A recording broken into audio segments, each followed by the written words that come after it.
Hello everyone, I hope you're doing great today. Today we're going to be presenting to you a predicting at-risk customers. We're going to be using machine learning for this, and our team is composed by Dirash, Precious, Sonal, and myself, Rogelio. The objective of this project, as we mentioned previously, is to predict whether customers are at risk or not based on demographic and credit behavior data.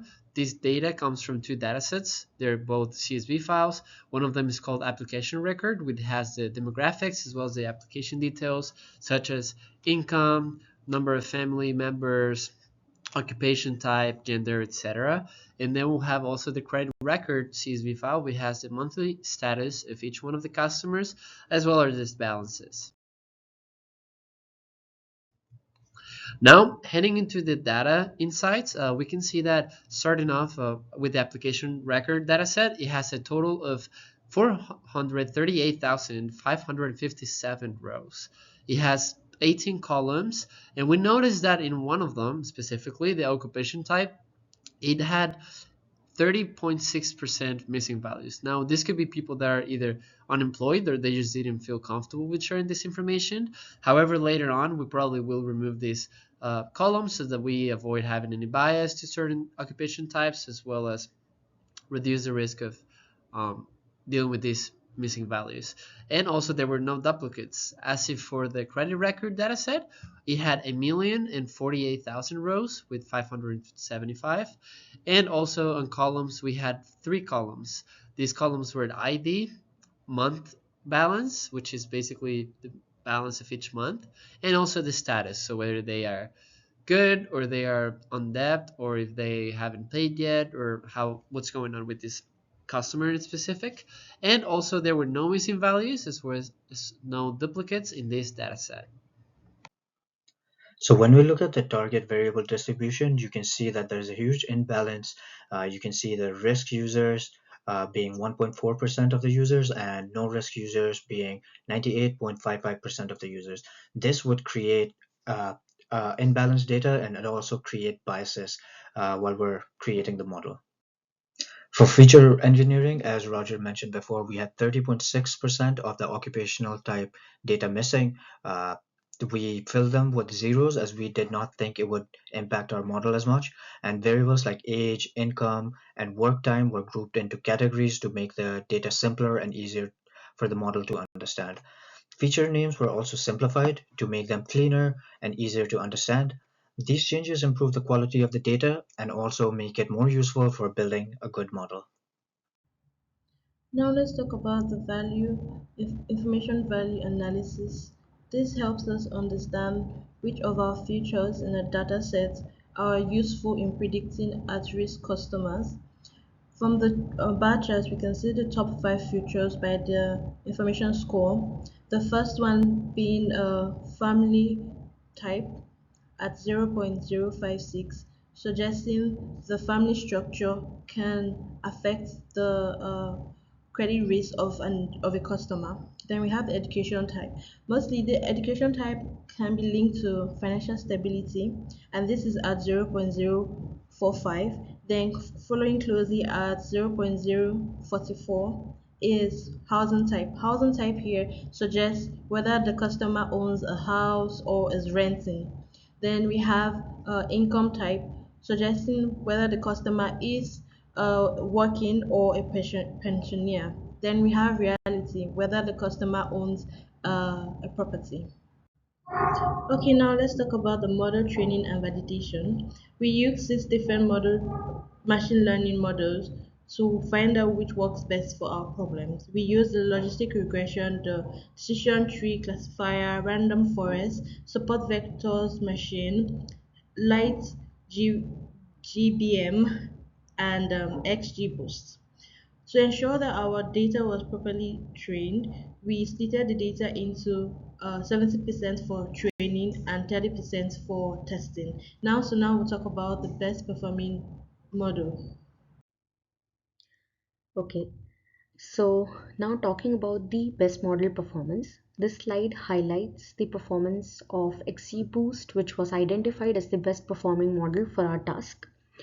Um, let's look into key metrics. XGBoost achieved an accuracy of 85%, meaning it correctly identified customers as at risk or not at risk 85% of the time. The F1 scores are uh, 0.84 for the majority of the class, that is not at risk customers, demonstrating strong precision and recall, and score of 0.86 for the at risk customers, which is crucial because identifying at risk customers is our primary objective. Now, looking at the confusion matrix, we can conclude that our model was effective in predicting the uh, not at risk customers as not at risk customers correctly for 80% of the time. Then it was correct 90% of the time to correct at risk customers, and 20% of the time it predicted the customer was at risk, but in actuality the customer was not at risk, and 10% of the time our model predicted that the customer was not at risk, but in actuality the customer was actually at risk. So now, few insights into the metrics. Precision, which measures the percentage of predicted at-risk customers who were truly at risk, is 82%. The recall for the at-risk class, which indicates how well the model captures actual at-risk customers, is 90%. The weighted averages confirm that the XGBoost balances performance across both the classes effectively. So, in conclusion, XGBoost demonstrate that it is one of the robust model for our problem, which has capability of handling the class imbalance and accurately identifying at-risk customers. Its high recall for at-risk customers ensures that most true positives are captured, reducing potential financial risks for the organizations. So in the next slide, we are going to discuss about the feature importance of XGBoost. Okay, so now understanding feature importance, this slide highlights the most influential features used by our model to predict at-risk customers, and understanding these features helps us gain insights into the factors driving the predictions. So as we can see on the top, there are the most influential features and their respective scores. Um, Next, moving on to the chart. The chart ranks all the features by their importance to the model. Features on the far right have higher importance scores, demonstrating their influence on the model's predictions. Um, as we can see, age-related features are dominant, suggesting older customers are more likely to be at risk. Then real estate ownership and employment-related indicators like work phone also play a significant role, reflecting financial stability and work-related factors. So basically, the practical applications of these are identifying high risk customers more effectively, which is beneficial for any business. And second is designing a tailored financial product or preventive strategies for specific customer groups to maintain customer satisfaction all throughout. In the next slide, we are going to look at the recommendations. Okay, so now moving on to the recommendations. In this slide, we outline the recommendations based on our analysis and model performance. So first is deploy XGBoost. XGBoost demonstrated the best performance in terms of accuracy and F1 score for both the classes. Mostly it excelled in predicting the at-risk customers. Second, its ability to handle class imbalance and process large data set efficiently makes it an ideal candidate for deployment in the real world scenarios. And third, deploying this model will enable the business to identify at-risk customer early, allowing for proactive preventive measures early on in their business. Second is target high-risk customers. So our feature importance analysis highlighted key factors based on age, income, work, time groups, and reality.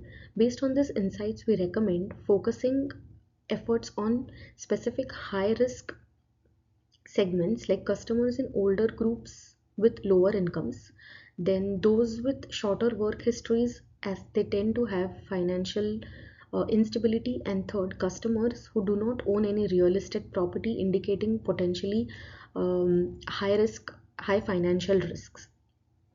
And by targeting these customers, the business can design customized solutions such as offering tailored repayment plans, credit counseling, or lower risk financial products to reduce the default rates while maintaining the customer satisfaction. And the third is regularly update the model to ensure the model remains effective. Uh, we recommend retraining it regularly with new data, customer behavior, then financial trends and microeconomic conditions change over time, and regularly updating will allow the model to adapt to these changes and maintain its predictive accuracy. And this concludes our presentation. A project demonstrates how machine learning can be leveraged to predict at-risk customers effectively. Thank you all for your attention.